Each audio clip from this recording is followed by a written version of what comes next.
Hey everybody, we're asking you to look at a learning activity and to map it onto the RSD pentagon this week.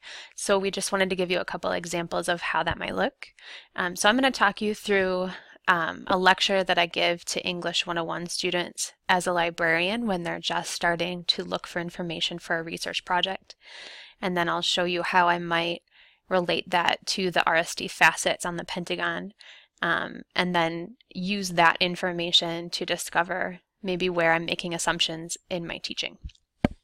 So when they come into the classroom and sit down and get settled, I tell them that this is an introduction to finding information for college level research, that I know they're fully capable of finding information, but sometimes the issue is finding information that's credible enough for scholarly work.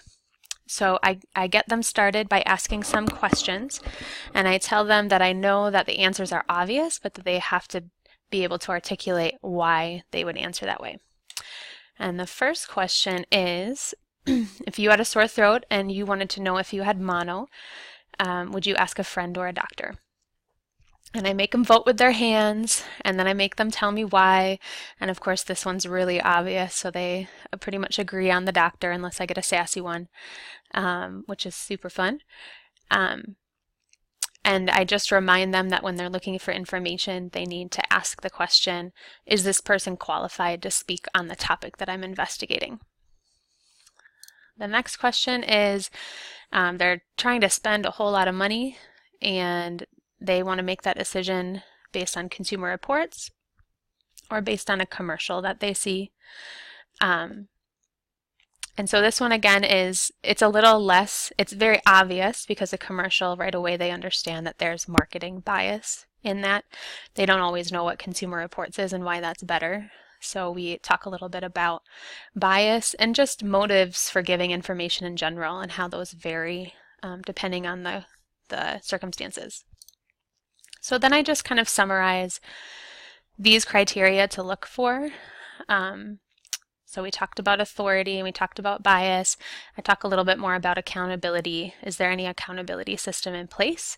And I tell them the story of Jason Blair, who was a New York Times editor, and how the editor of the entire New York Times was also forced to resign when it was found that his reporter, Jason Blair, was making stuff up and getting it printed.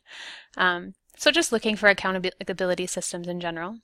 We talk a little bit about currency and how there's not a rule for that, that it totally depends on what they're investigating and what they want to do with that information. And then I introduce this idea of scholarly, and I try to remind them that it's not a test of good versus bad information, but it's a very specific type of information. And then I show them this video, which I can send out to you if you're interested later. But the video basically goes through what a scholarly article is. And what I really like about this video is that it goes through what it looks like. So it goes through, what does the abstract look like? What does it do? What about the methodology? What does that mean? And the conclusions. And it talks a little bit about peer review. So what I like is it gives the students visual cues to look for so that when they're out in the databases, they can visually tell the difference between a scholarly article and another type of information. And then we start with a question, and we start a keyword explosion activity. So just coming up with different ways you might explain these or describe these concepts, and just telling them it's not weird if they're not finding information right away, that even as a professional, it takes me, 10, 15, 20 minutes to start finding the right words to use. And then I have them split up into groups and we go into an activity. And each group is given a card that has a question and a type of information they're supposed to look for. For example, maybe the question is, how do different religions deal with death? And they're required to find a website. Or how have social networking sites affected relationships? They're required to find a scholarly article. And I just tell them, I give them very little structure in this. I just tell them that they can use any type of searching strategy they know about, or they can ask a librarian, because asking a librarian is never cheating. I had no agenda there, right? But they just have to find something that would help them answer the question and that would be high enough quality for college level research. And you see, I remind them what criteria, what questions I will ask to justify if it's good enough for college level research.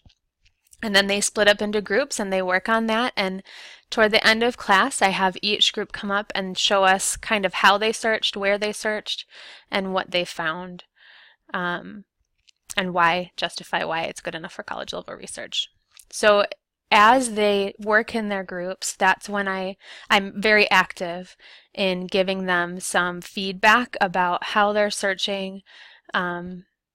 This builds in a little bit of intentional failure, I think.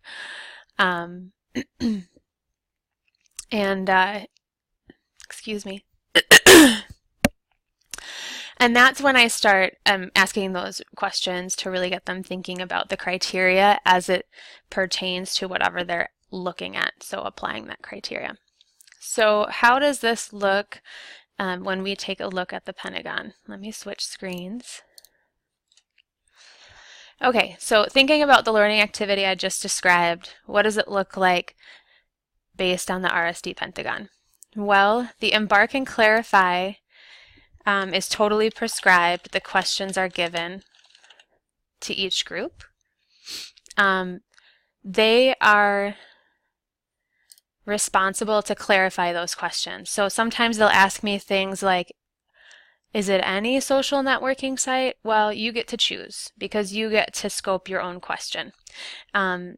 And this is also where they have responsibility to think about different ways to say it, so different keywords to use. But the questions themselves are given, and then groups decide how to scope their own questions. And mind you, this whole activity is done in 55 minutes. Evaluate and reflect is really easy. That's where we actually spend most of our time. So we give all the criteria, authority, currency, bias, etc. And I don't know why those move. And we also give scholarly article criteria, like formatting criteria.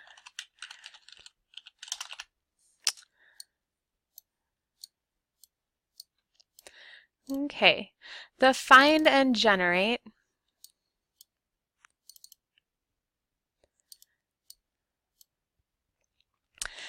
For the find and generate, I just say go do it. I mean, really. They have to have something good enough for college level research, but they can use any finding strategy they know. Communicate and apply would be those group presentations at the end. Analyze and synthesize. I'll move all these back at the end. Analyze and synthesize, I really give them nothing. They don't have any criteria for analyzing and synthesizing. They kind of have to do some analysis, but it's more in that evaluative mode. And organize and manage, I give them nothing. So let's move these back if I can find them all. Group presentations, find and generate. My scholarly article, or my find and generate just disappeared, but that's fine. It was just to go do it. So how would I use this to analyze my own teaching? Well, I see that I'm giving no direction for analysis and synthesis and organize and manage. That's not a surprise to me. That's purposeful. I'm hoping that the professors are doing that in their classes. However, as we revise this, we are revising this whole approach. As I revise this, I might want to think about more targeted questions I could ask the professors to make sure it's getting scaffolded other places. That find and generate, the go do it is very, very purposeful. I want to build in that intentional failure because the assumption is often, well, I know how to find information. I don't need this. And I need them to figure out it's harder than they think, but in a way that still teaches them some good searching strategies. Evaluate and reflect, I'm giving them quite a bit of support there. The embarking and clarifying is probably right where I need it for this activity. And group presentations, I might play around with how they communicate out what they're finding in the future. But at this point, group presentations is the best way to immediately show what they've learned. So this is just a really simple exercise to see if there's any holes or assumptions that you're making in how you're explicitly moving through a research process with your students. And I'm hoping that this video will help you maybe think about what you're doing as you go through the activity that we're asking you to do. All right, let us know if there's any questions. You can certainly get a hold of us by email. Otherwise, have fun.